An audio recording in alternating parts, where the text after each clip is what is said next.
Welcome back to the channel. Thank you so much for being here. Truly appreciate all of your support, which, by the way, I have to take a minute to say thank you to all of you.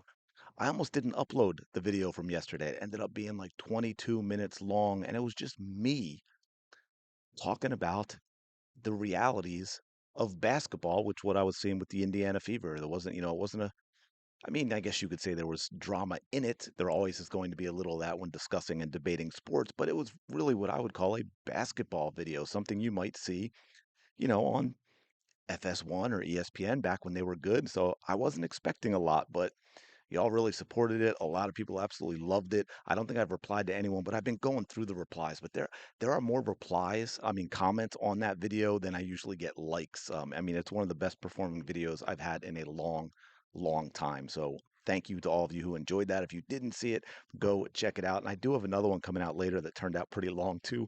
I didn't release it yesterday because, like, man, I don't know if they're going to take another 20-minute video. But anyway, like, comment, subscribe. You all know the drill. By the way, I think over 100 people subscribed on that video alone. So thank you for that. I want to talk about Caitlin Clark's defense because, as I'm sure you all know, that has become one of the big new narratives, right? Oh, she's the worst defender ever. She's terrible on defense. She's the problem with the Indiana Fever. She needs to learn to play defense, and on and on and on. So I want to break some stuff down. I want to talk about the reality of Caitlin Clark as a defender versus the narrative from the Hatelins and the Slows, the Caitlin Clark haters, the WNBA ecosystem who wants to destroy her and split her off from her fans.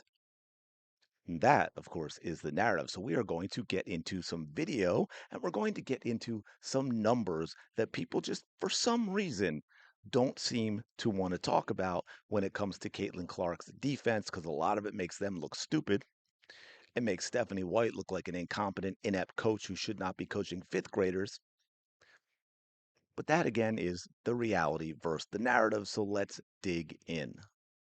All right, here we go. Let's start with some film, break it down. We can see just how bad Caitlin Clark is at defense, how wonderful her teammates are. And of course, the genius level defensive system from Stephanie White. So let's take a look. Now we're starting out. We've got Lexi Hull out on top on late. Our great defender, Lexi Hull. Sorry, that I didn't mean that that sounded sarcastic. I didn't mean that way. I'm actually saying that to make a point with what you're about to see. So we've got Lexi Hull on the ball out front. Okay. Now let's see how this develops. So we got a pick. We've got a pick that was being set to go left. The ball carrier goes right. There is no reason for Lexi Hull to automatically be beat off the dribble this badly. Okay. And now Caitlin Clark has to slide over. And this is designed because of the way Stephanie White plays her defense. It is switch on everything no matter what. She is giving a gift to every single team that the Fever play on every single possession because, for those who do not know, basketball at the highest level, especially with their, sort of at times can kind of play zone, but we all know it's man to man, is a game of matchups. And I promise you, you do not see in the NBA where, LeBron James can come down the court and get to go against Steph Curry every single time he wants because Steve Kerr does not allow that to happen with his defense. But Stephanie White and the Indiana Fever absolutely allow it to happen. So right here now we've got Lexi Hull and boom. So now it's going to be Caitlin Clark and Lexi is going to switch off. And now you have Caitlin Clark out in space with the matchup the defense wants for. And here's the thing I want to make clear as we'll see as we get through this, but while it's in my head, I don't want to forget to mention it later. The reasons they're going after Caitlin Clark are not the reasons that the narrative spinners give you in terms of, oh, she's so terrible on defense. It's one, mismatches, right? The Indiana Fever, unfortunately, we saw Raven Johnson foul out in 10 minutes, same type of thing. Kelsey Mitchell struggling as well, so much more than you realize, but no one's talking about that. We'll get to that in a minute as well. It is get the mismatch, right? So we're putting players on Caitlin Clark or Kelsey Mitchell or Raven Johnson that are mismatches for the other team offensively. It's to wear her down because she is your offense. She is the engine. The more you can make her work defensively, the better off you're going to be, the easier it's going to be for you to defend against her. And then, of course, with the way the calls get made in this league, which we will also see in a little bit, Caitlin Clark getting in foul trouble, right? That whole freedom of movement thing was a lie because we're not seeing it called for Caitlin Clark, but it's being used against her to take her out of games via early foul trouble. So now we've got Caitlin Clark on the ball in space, by the way, right? Lots of space. I don't know what Aaliyah Boston's doing way out there. You could say, well, that's her player, but sure, that yeah, that's Lexi for a second. I was thinking, so if we had, you can't see it, but if you were watching the game, we got Monique and Kelsey Mitchell down in the left-hand corner. I don't know, dancing, holding hands, whatever it is they're doing, but there is zero help. Now you watch, say, Olivia Miles, who isn't a great defender in Minnesota, and the types of things that Cheryl Reeve does with her to keep her from seeing these situations. But Stephanie White is not capable because she doesn't have the basketball know-how to prevent these things from happening. Easy, and that's a nice shot, by the way. I mean, Caitlin Clark stayed in front of her. That actually is not bad defense. Here's the thing: players can score, and it's not really necessarily the defender's fault. Okay, there was nothing wrong with that defense.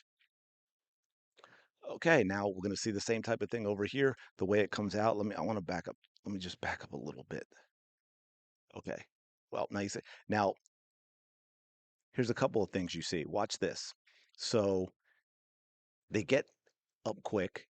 Caitlin, here's where I struggle with it. It's interesting. It's philosophical stuff. You see this a lot at the highest levels where, where we growing up, it was never give up the baseline. You see a lot of coaches now where it's give up the baseline because of the way they set up their defensive system and where the help is going to come from. It's easier to have the help slide over when a player goes baseline, and you keep them from going into the middle of the court, especially nowadays with so many 3-point shooters. If they go back into the middle, it opens up a lot of options in terms of kick out passes for 3-pointers. So Caitlin Clark's not necessarily really doing anything wrong by allowing this to go baseline.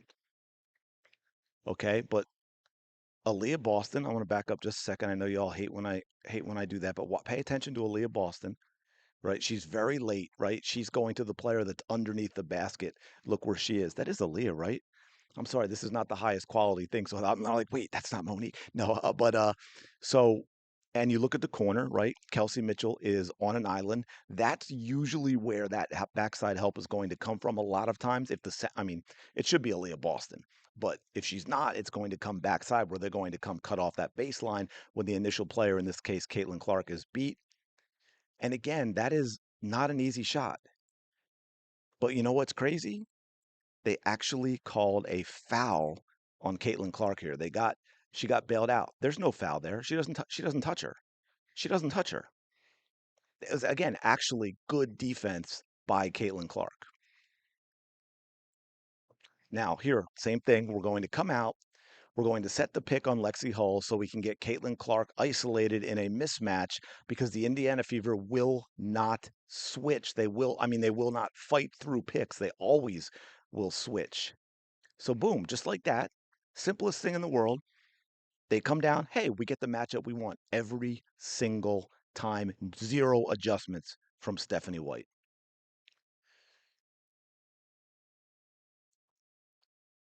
By the way, again, that's not bad defense.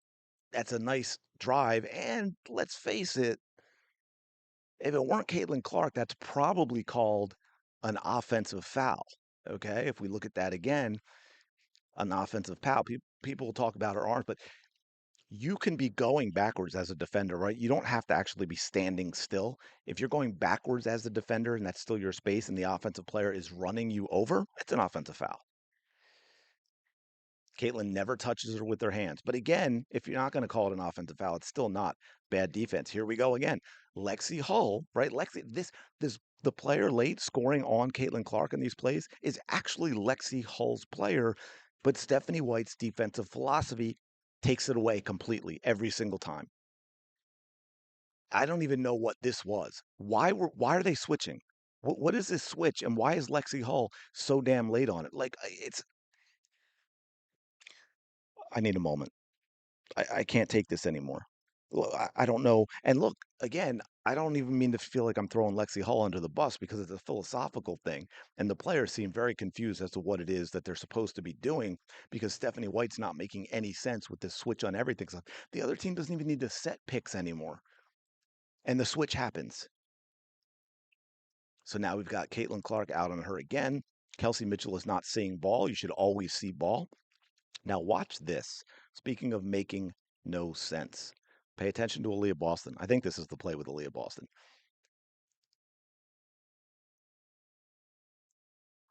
Now, you see that? Look how far away Aaliyah Boston is from Caitlin Clark. Now, Aaliyah Boston is guarding someone who can hit a three, just to be clear on that. And there's no rotation to help Aaliyah Boston. So Leo's going to run all the way over there. The simplest bounce pass in the world, because you can see it coming from a mile away.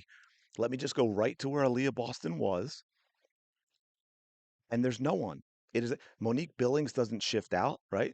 Lexi Hull doesn't slide over to cover for Monique Billings slipping out. Kelsey Mitchell doesn't slide over to take care of Lexi Hull's position. Or is that Caitlin Clark? Never mind.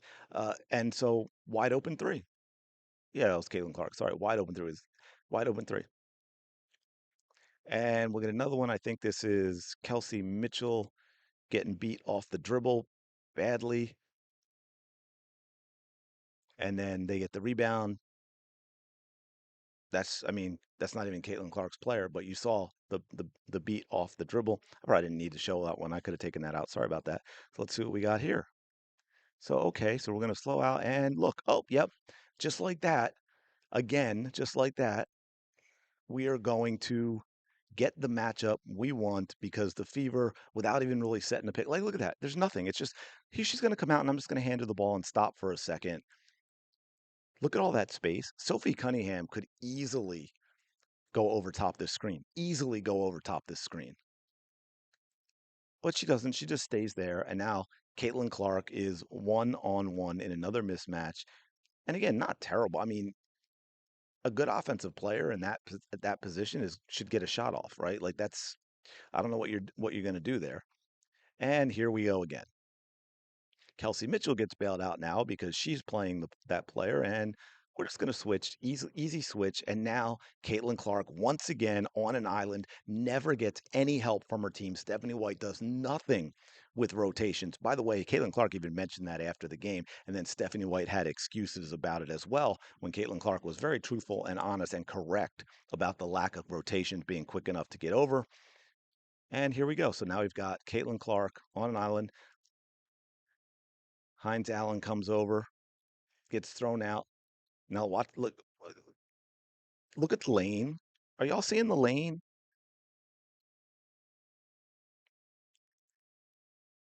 And again, that is not Caitlin Clark's responsibility, but Caitlin Clark got called for a foul on this play. Look where Caitlin Clark's playing. Look who Caitlin Clark's player is. Hines Allen is in front of her. Caitlin Clark should not have to slide diagonally across court to play the player coming baseline from the far corner. There is a defender right there. There's a defender right there who should be defending that. But Caitlin Clark has to be or Hines Allen as well, though again, it should be the player on the opposite side, comes over. And then Caitlin Clark is called for a foul on that play. Horrible team defense. Again, same type of thing. Now we're just gonna ISO. I don't know what Aaliyah Boston is doing. Same thing. We're gonna go baseline. No help whatsoever. I'm gonna back that up, right? What let me see. Watch all of the other I went back too far. I'm sorry about that. But watch all the other players when player goes baseline on Clark. And look, the way Clark playing, see if the way Clark's playing this is to allow, like she's positioning herself to allow baseline. This is Sophie Cunningham's responsibility. Although, to be fair, this is so messed up. I'm like, it could be Aaliyah Boston's. I don't know why she's holding hands with Kelsey Mitchell out top by the 3-point line. But this is where Sophie Cunningham, who is looking, by the way, should recognize this, immediately come over, and then Aaliyah Boston or Kelsey Mitchell should be rotating down. No help at all. I don't know, like Sophie, what are you doing? I'm sorry, but I gotta call her out here. This is embarrassing. She sees that drive coming and she's just standing there. No, Sophie, you gotta defend the ball. If they make a pass to that player, they make that pass, but you got to defend the ball. That should never happen. And look, we make the switch easy. They're not even having to set picks. Now, Caitlin Clark and Aaliyah Boston aren't even allowed to run a pick and roll, but you can see what these other teams are doing. So same situation again. By the way, that was called a foul.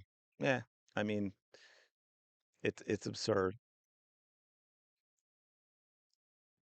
Also called a foul, although the player's just out of control and falls down. And again, here's the type of stuff we get in this defense with Stephanie White. Look who Caitlin Clark's guarding. Yeah, that's Gustafson. That's the center. That's the center. And is there any help whatsoever anywhere from the Indiana Fever? Nope. Nope. None. None. I mean, I don't know what you're supposed to do with all that. I really, really, really don't. So obviously, the Caitlin Clark is a terrible defender stuff is nonsense when you take a look at this film. This got a little long. I'm gonna do another video because I got more stuff to talk about with the defense. It is out of control, the lies and the narrative when it comes to Caitlin Clark's defense. But I'm gonna leave it there. Let me know your thoughts in the comments below. As always, appreciate you checking this out. Like, comment, subscribe. Shout out to the 19. Y'all are amazing. I will talk to you later.